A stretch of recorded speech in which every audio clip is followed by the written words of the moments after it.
حضور میرا خیال ہے یہ اس کا جواب آپ نے دے دیا میں کئی دفعہ. اچھا پھر ضرور پوچھنا پھر دوبارہ. وہ ضرور اس لیے پوچھنا کہ اگر شک ہو تو پھر پوچھ لیتا ہوں. اچھا ہاں وہ یہ ہے کہ یہ عیسائی بھی اور یہودی بھی کچھ ایسے ہیں کہ بڑے نیک کام کرتے ہیں, بڑے یعنی زندگی ہیں, لیکن اگر وہ اسلام پہ کو نہ مانے تو جنت میں جائیں گے. لیکن جنت اور جہنم کا فیصلہ اللہ نے کرنا ہے. ہاں یہ تو ہے, نہ آپ نے نہ میں نے. یہ تو صحیح ہے. قرآن اصول بیان کر رہا ہے. اگر ایسے ہوں جن تک حضرت صلی اللہ علیہ وسلم کا پیغام صحیح حالت میں پہنچا ہو تو نیک ہو ہی نہیں سکتے اگر اس کو رد کر دیں. اگر ان کا عیسائیت پر اعتقاد یا یہودیت پر اعتقاد محض اس لیے ہے کہ اس میں پیدا ہوئے تو نیکی نہیں ہے.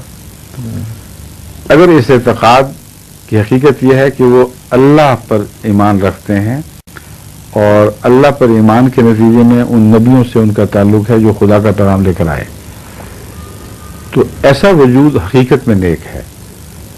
اور ایسے نیک وجود تک جو سب سے عظیم الشان نبی ہے, سب سے زیادہ بینات لے کر آیا, اس کا پیغام پہنچے تو وہ انکار کر دے, ہو ہی نہیں سکتا. ایک متضاد بات ہے, سمجھے ہیں. جی جی. اس لیے صرف ایک پردہ ہے جو اندھیرے کا پردہ ہے اس بات کے اوپر کہ ہمیں علم نہیں کہ جو پیغام ان کو پہنچایا گیا وہ صحیح صورت میں پہنچایا گیا یا غلط شکل میں پہنچایا گیا ہے, صحیح دلیل کے ساتھ پہنچایا گیا یا فرضی قصوں کے ساتھ پہنچایا گیا.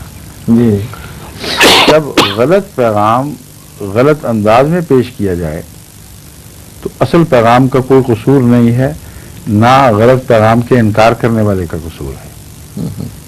بس ایسی صورت میں ابہام کا پردہ سارا کھچ جاتا ہے پورا ایسے لوگوں کے اوپر, اور ہم اپنے آپ کو عاجز پاتے ہیں فتویٰ دینے میں.